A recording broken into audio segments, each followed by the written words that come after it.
My name is Eliza. I am 33 years old and I live in Sheffield, England. I work in a local library, helping people find books and quiet space. It's not a job many dream of, but it gave me a simple and peaceful life. I used to believe I was just an ordinary woman, but something happened that changed the way I see myself forever. It started on a cold Tuesday morning in January. I remember this day clearly because everything felt extra heavy. The sky was gray and the air was silent. I was getting ready for work, standing in front of the mirror, brushing my hair. My eyes looked tired. I said to myself, "You're just tired. You'll feel better after some coffee." But the truth was deeper than tiredness. It was emptiness. I had been living alone for 3 years. My last relationship ended badly. It wasn't anyone's fault, really. We just grew apart. After that, I slowly stopped talking to friends. I still smiled at work, answered people's questions, and helped children find their favorite books. But when I came home, I sat in silence. No one called. No one asked how I was. I didn't even ask myself. That morning, as I stood in front of the mirror, I felt something shift. I looked at myself and whispered, "Is this it? Is this all I'll ever be?" It wasn't a loud thought. It was soft, but it hurt.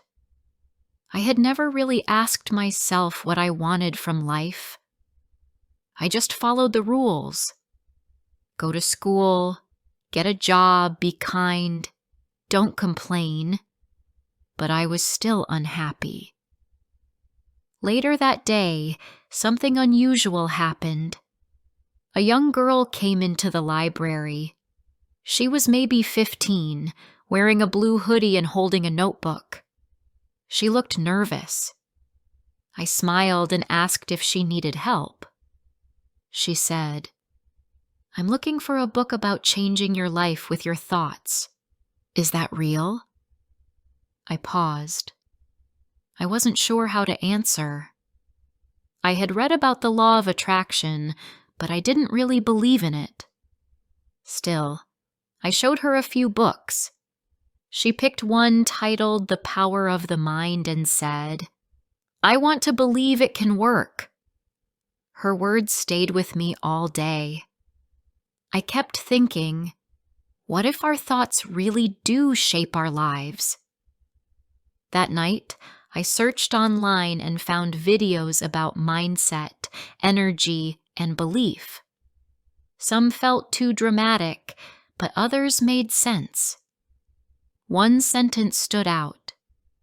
"You are living the story you keep telling yourself." That hit me hard.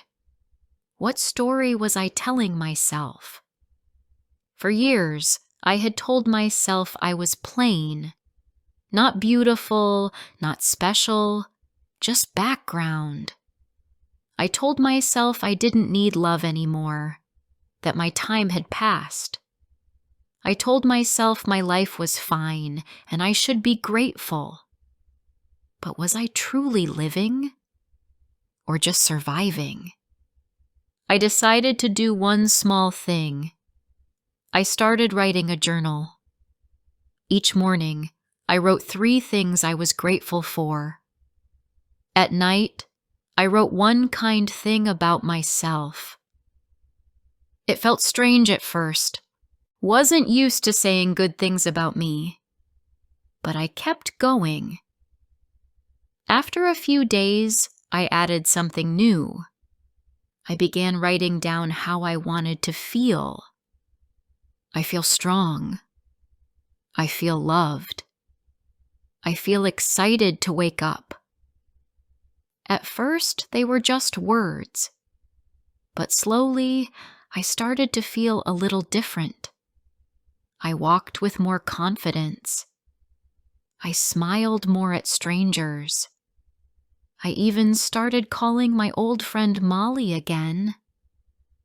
One Sunday, I visited a bookstore in the city. I wanted something new to read. As I walked through the shelves, a book caught my eye. It was called Rewriting Yourself. The title gave me chills. I bought it without thinking. That night, I read the first chapter. It talked about how every thought is a sentence, and every sentence becomes a story. If we keep thinking the same things, we keep living the same life. I couldn't sleep that night. I kept thinking about my sentences. I realized most of them were negative. I'm tired. I can't do that. I don't deserve better. If I wanted a new life, I had to write new sentences.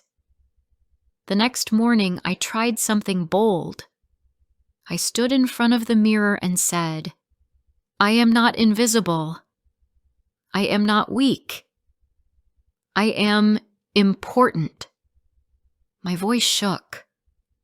My eyes filled with tears, but it was the first time I had said anything kind to myself out loud. From that day, I made a rule. No more saying bad things to myself. If I made a mistake, I would say, I'm learning. If I felt lonely, I would say, I'm growing. If I felt fear, I would say, I can handle this.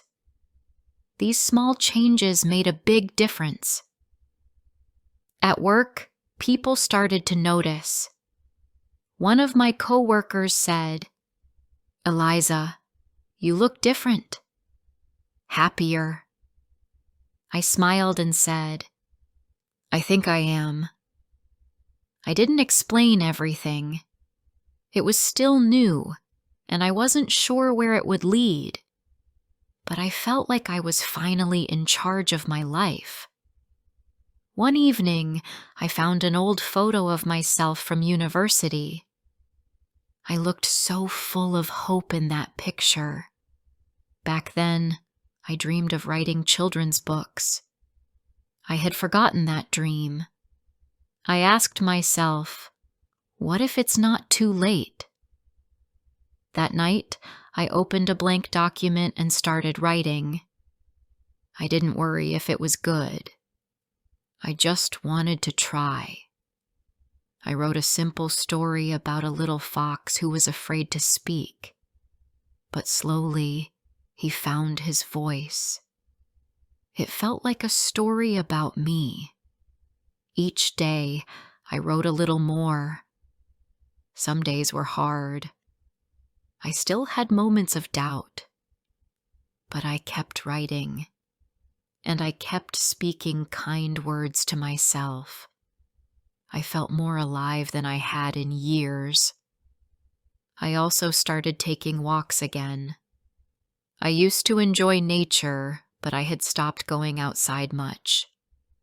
Now, I walked in the park every evening. I listened to birds, watched the sky change, and said thank you for the day. Even if the day was simple or quiet, I still felt thankful. 3 months after I met the girl in the blue hoodie, she returned to the library. She smiled and said, "The book helped. I feel better now."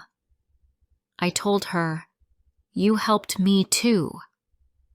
She looked surprised, but she smiled wider. That moment made me believe that small actions can change lives.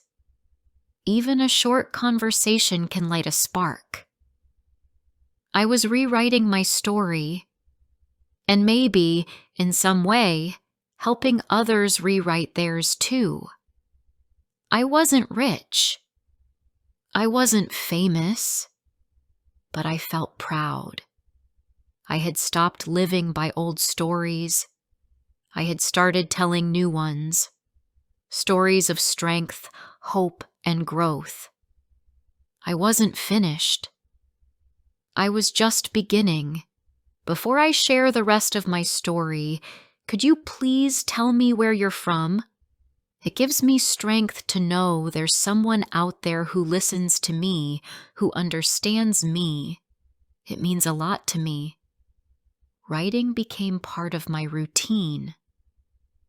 Every evening after dinner, I sat at my desk and opened my laptop. I wrote stories about quiet children, lonely animals, and small dreams that became big ones. Sometimes the words came easily, and sometimes I stared at the screen for an hour. But I didn't stop.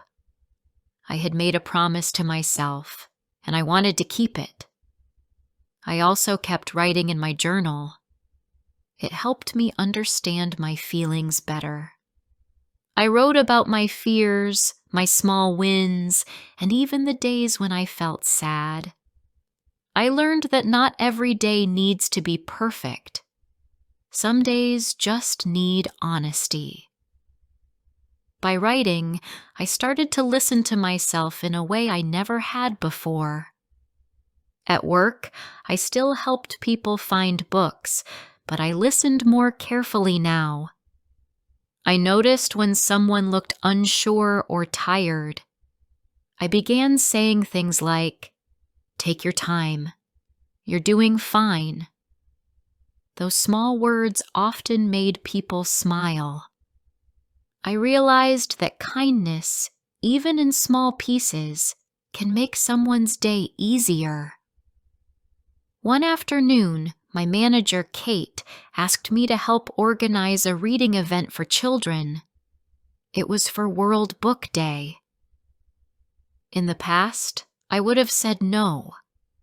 I would have felt nervous speaking in front of a group. But something inside me said, "Try."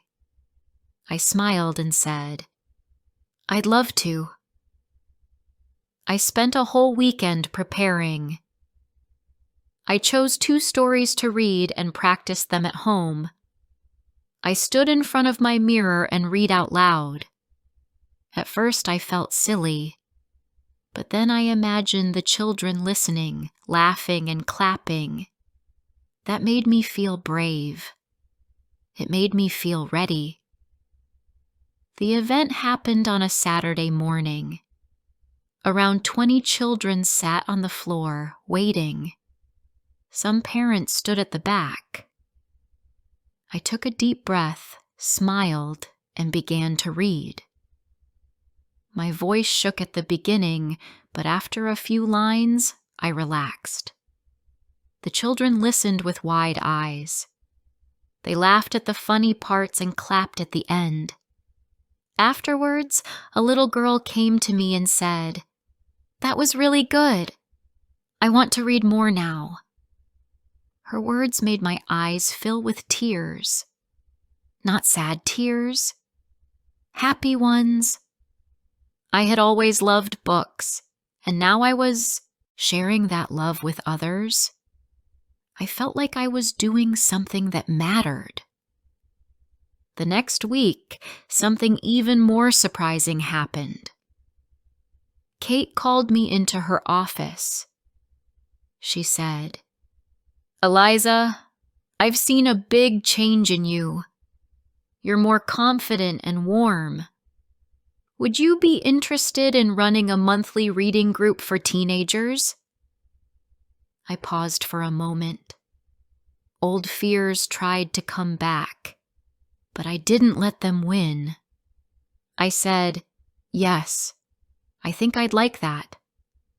That evening, I sat in my room and cried quietly. Not because I was sad. I cried because for the first time in years, I felt proud of myself. Not for being perfect, but for being real. For growing. For saying yes to life instead of hiding from it. Soon, I started to walk with my head higher. I greeted people in the street. I wore brighter clothes. I even went back to my favorite coffee shop, the one I had avoided after my last relationship ended. The barista remembered me and said, "Long time no see." I smiled and said, "Yeah, I'm coming back to life."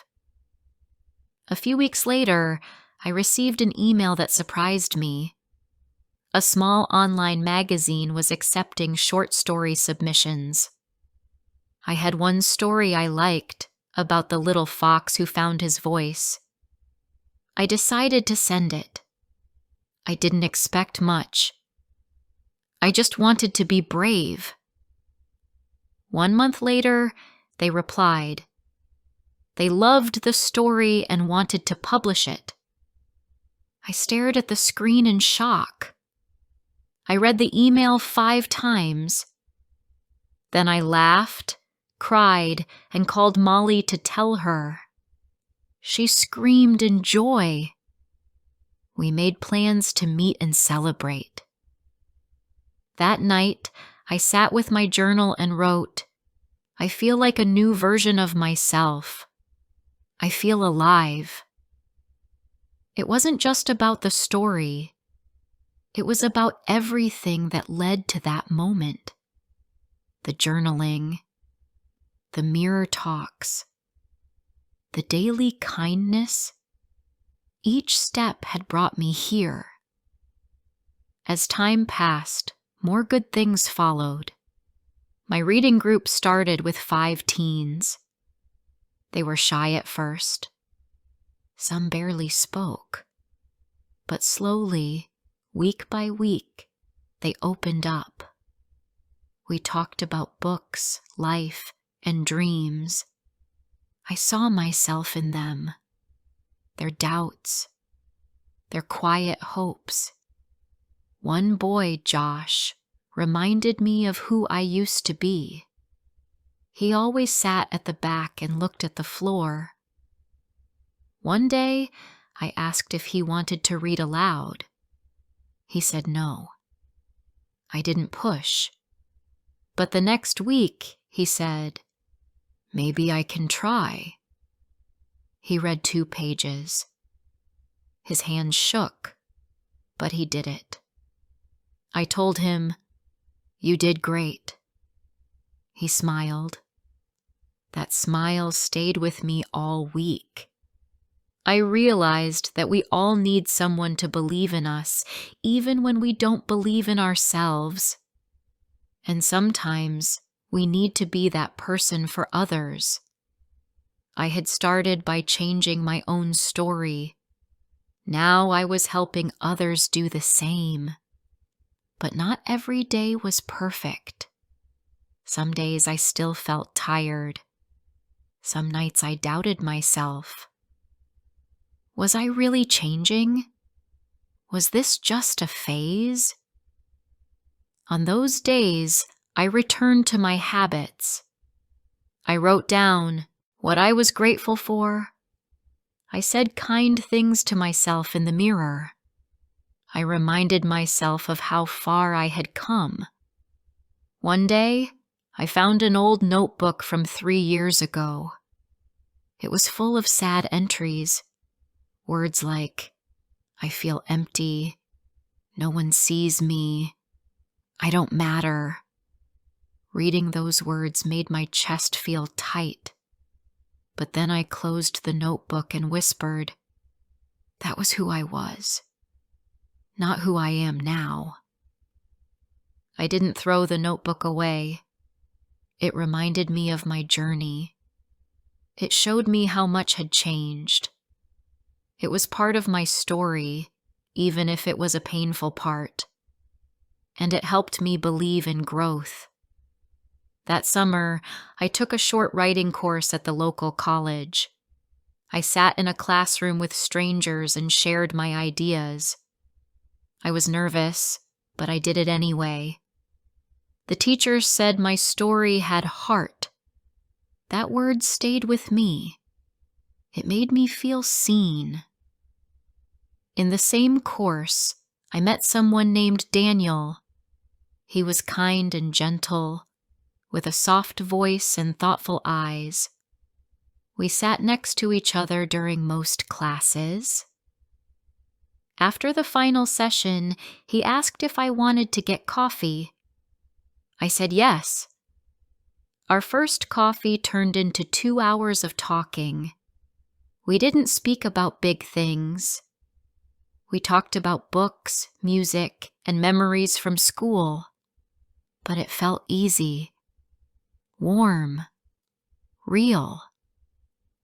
I hadn't expected to feel that again, but I did. Over the next few months, we met more often. Sometimes we walked in the park. Sometimes we just sat quietly and read. There was no pressure, no games, just presence.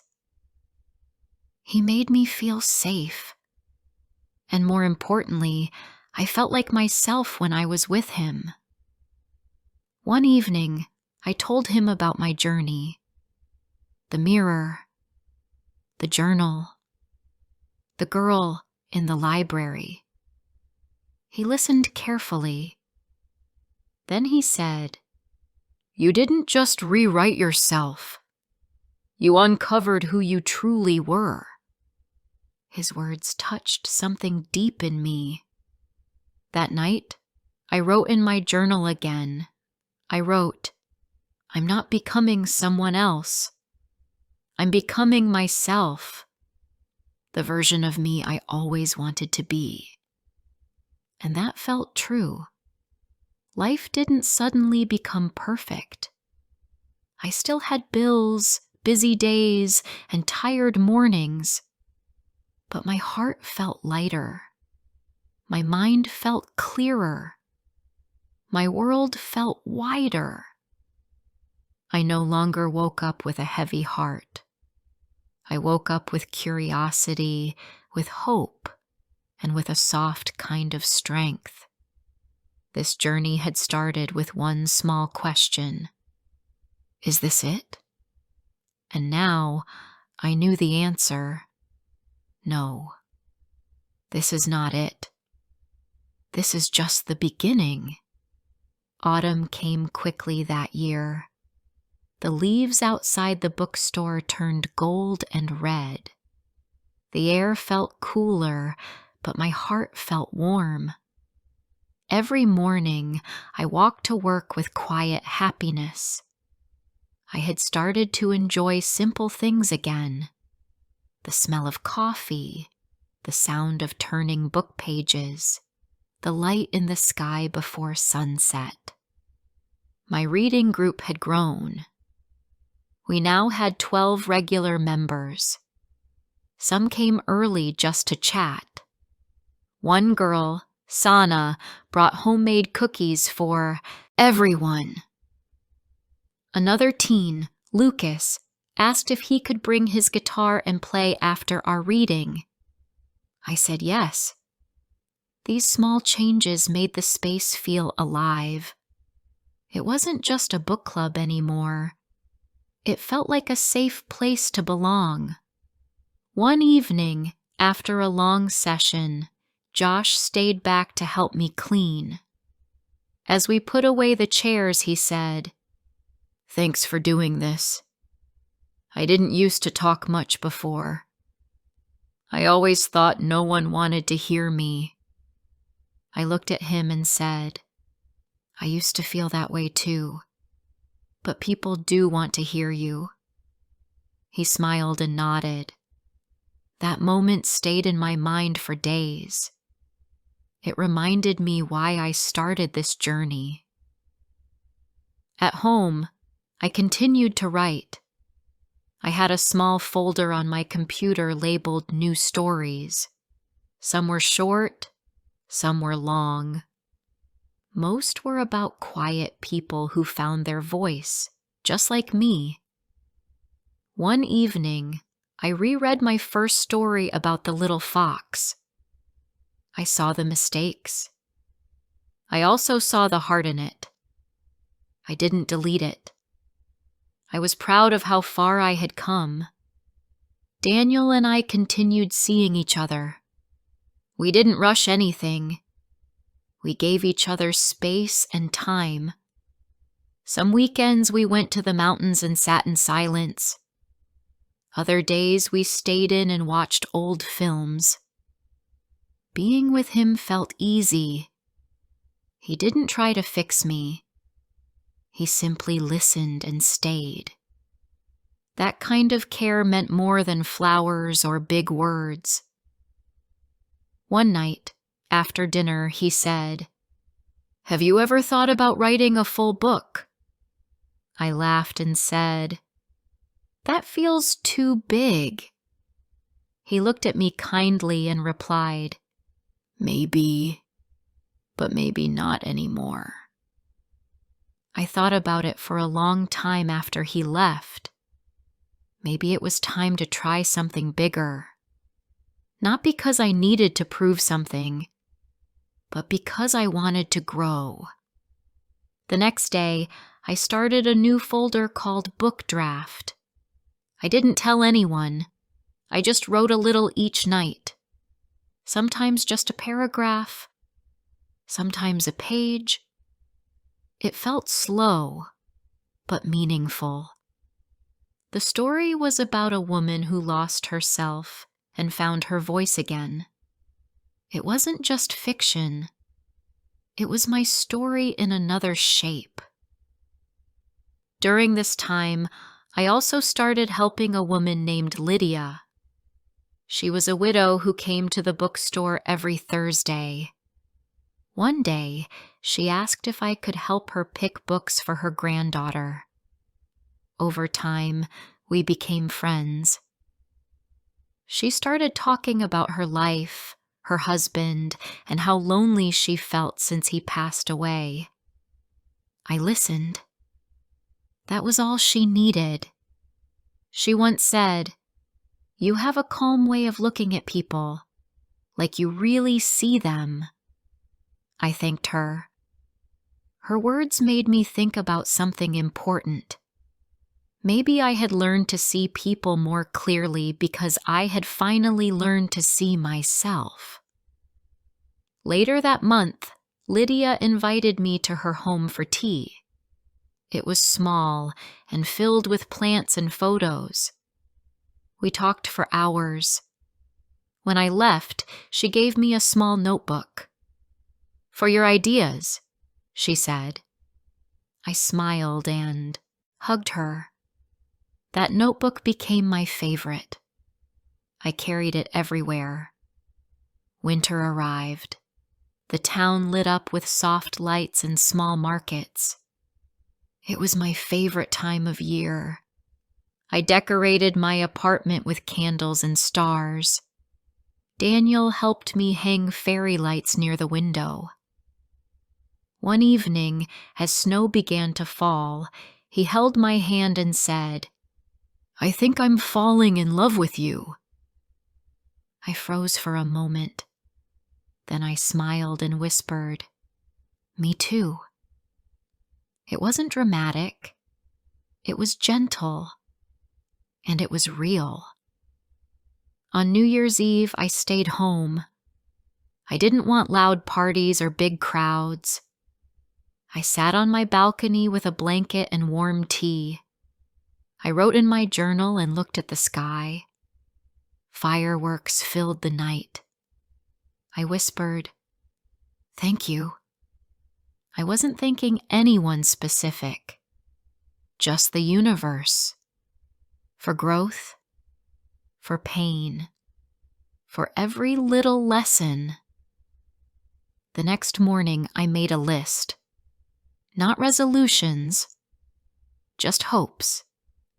One of them was, keep rewriting yourself, even when it's hard. I knew change never really ends. Life keeps shifting. But now, I had tools. I had a voice.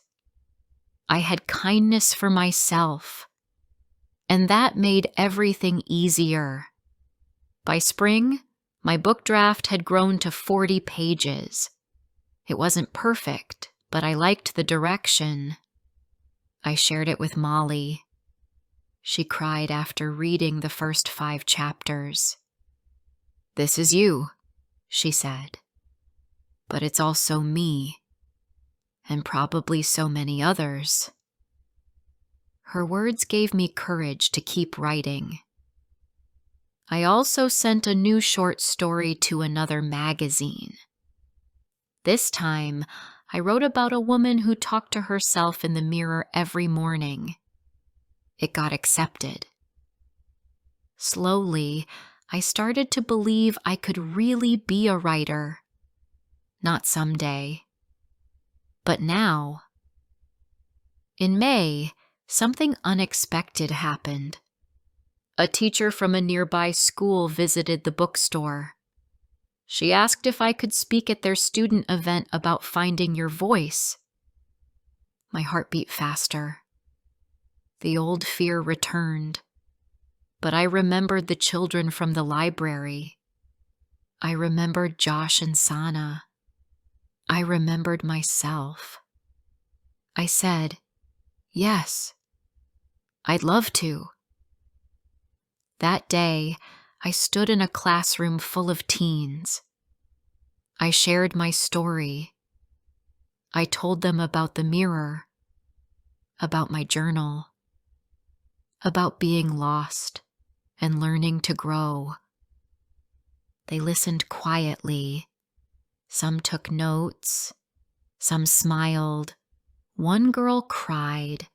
After the talk, a boy came up and said, "I think I want to start writing too."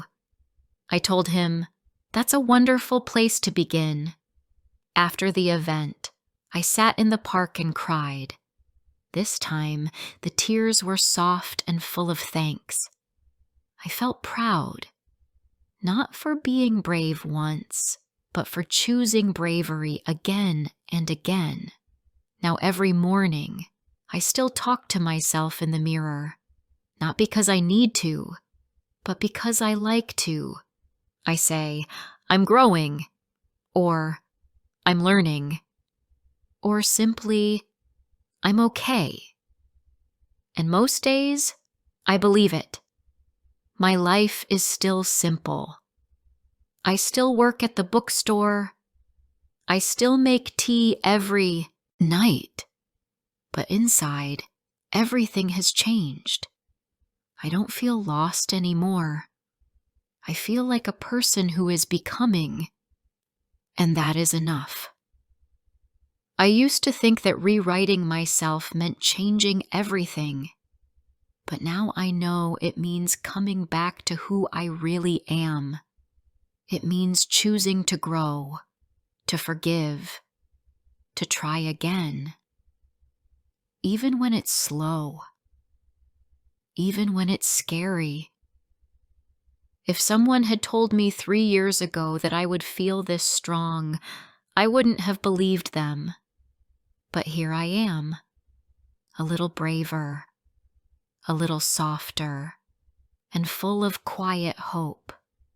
So if you're listening and you feel stuck, I want to say something to you. You can change.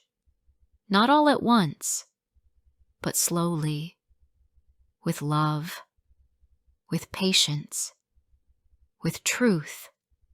Your story isn't finished. You are still writing it, one word at a time, just like I did, and still do. I hope you have enjoyed the story. Like and comment if you want to hear more soon.